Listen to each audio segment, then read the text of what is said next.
Y bien, como sabemos, pues hay una discusión en torno a la construcción, al proyecto del puerto de Ancón. Se ha anunciado que podría empezar a construirse en enero del próximo año, es decir, ya dentro de no muchos meses. Sin embargo, tendría que aprobarse todavía el estudio de impacto ambiental. Se ha realizado, según entiendo, 3 talleres de discusión. Faltaría uno y faltaría la audiencia final.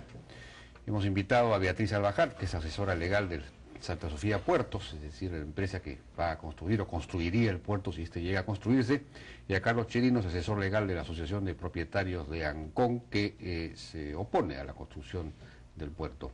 Buenas noches, ¿cómo están? ¿Cómo les va?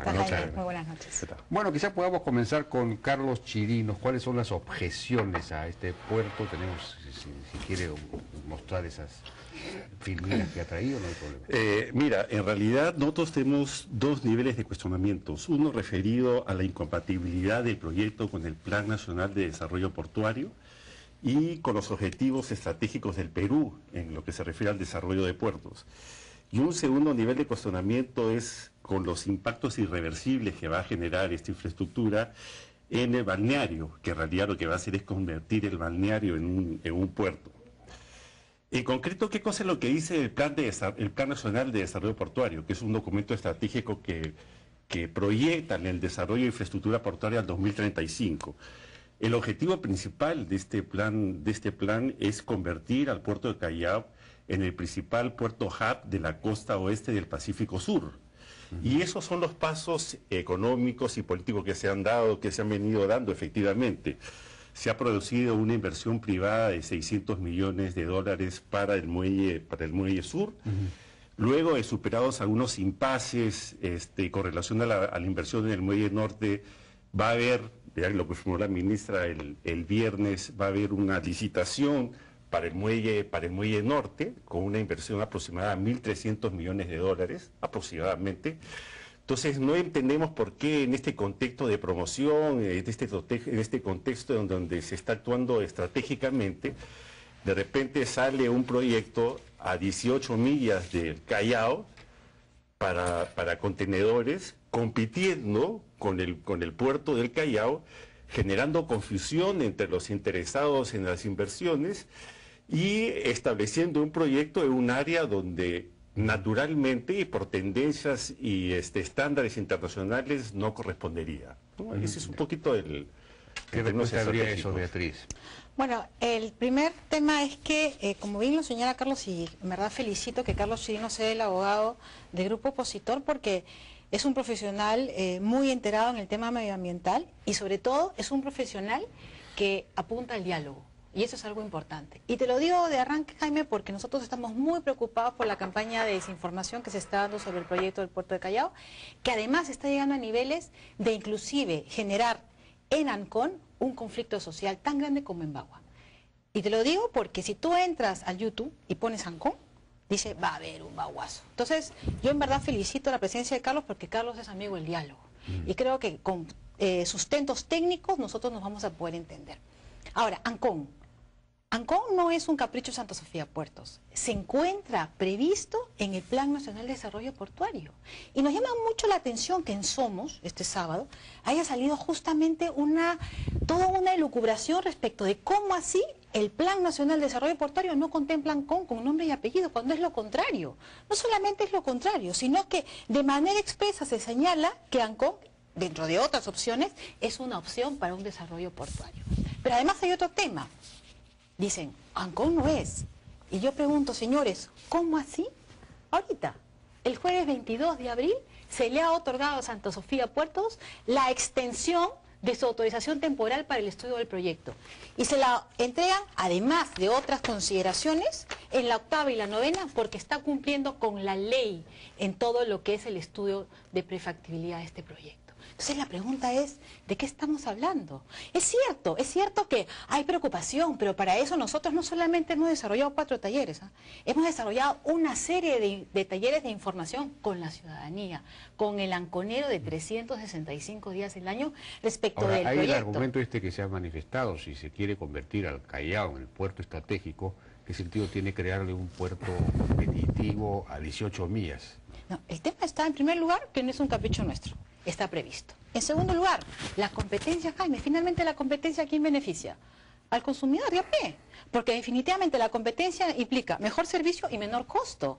Entonces, el tema es, este es un proyecto limpio, ojo, porque no es un proyecto para minerales ni nada, es un proyecto para contenedores y graneles, ¿no? Que está, obviamente, sí, efectivamente, cerca de Callao, pero que va a permitir una mayor movilidad, que va a permitir mayores puertas para el comercio exterior y, lo más importante, va a permitir la rebaja de los costos, porque finalmente la competencia, ¿qué es lo que va a hacer? La pregunta sería, Santa Sofía Puerto, si se piensa realmente convertir al Callao en un gran puerto con dos grandes inversiones extraordinarias, ¿cuál es el sentido de complementario, por favor? ¿Cómo? ¿Acaso es suficiente el puerto de Callao? ¿Cuál es la brecha de infraestructura portuaria en nuestro país? 3.000 millones de dólares.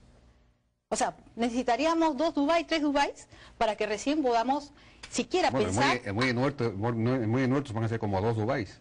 Pero por eso, pero ni siquiera así tendríamos nosotros la capacidad suficiente para atender todos los TLCs. O sea, ¿de qué nos sirve suscribir TLCs si no estamos preparados para responder? Ok, bueno, pero aquí hay un punto. Agradezco las palabras de Beatriz Alba con relación al tema del diálogo. Y yo considero, y yo he estado en los talleres participativos y en los talleres de presentación del estudio de impacto ambiental, donde efectivamente ha habido un diálogo y se han tocado unos temas de fondo que yo quiero tocar ahora. En primer lugar, tiene que ver con el tema de la relevancia de promover Callao, como lo dice el plan estratégico. Primero porque tiene un área de influencia muy importante, comprende Lima, Junín, Cerro de Pasco, Ayacucho y Huánuco. El área de influencia del puerto de Ancón incluye, bueno, con un grupo económico y eventualmente Ancón. O sea, la perspectiva mirando en función al interés económico nacional, la priorización del puerto de Ancón es fundamental.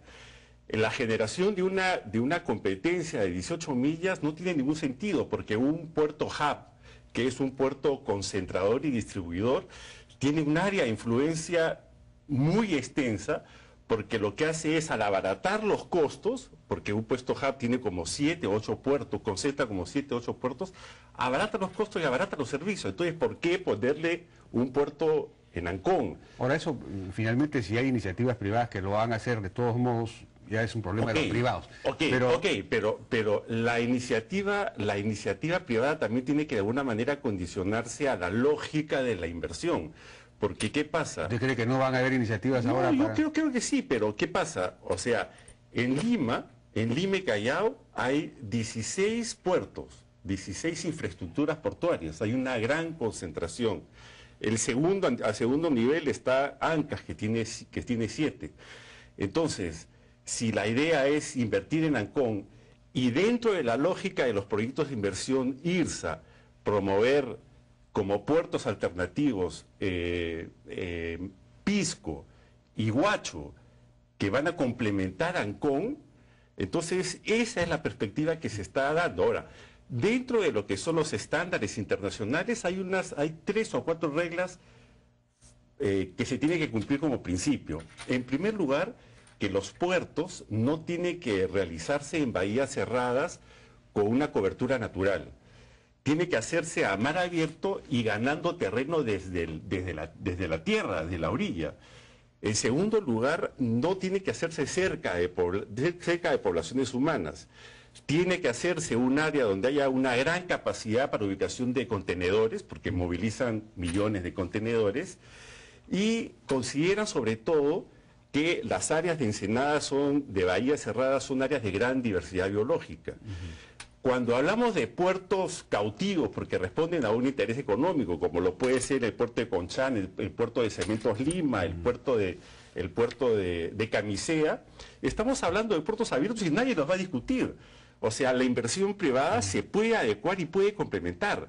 El problema es que el costo que tú como inversionista te ahorras al incluirte en una bahía cerrada con cobertura natural, entonces ese costo se lo estás cargando a una ciudadanía que no tiene por qué soportar ese proyecto, que va a movilizar cantidad de infraestructuras, y peor aún, hay un interés, hay un beneficio nacional que se va a perjudicar, que es la diversidad biológica que está en Ancón. Entonces hay un tema ahí de externalidad negativa que no se está viendo, ¿no?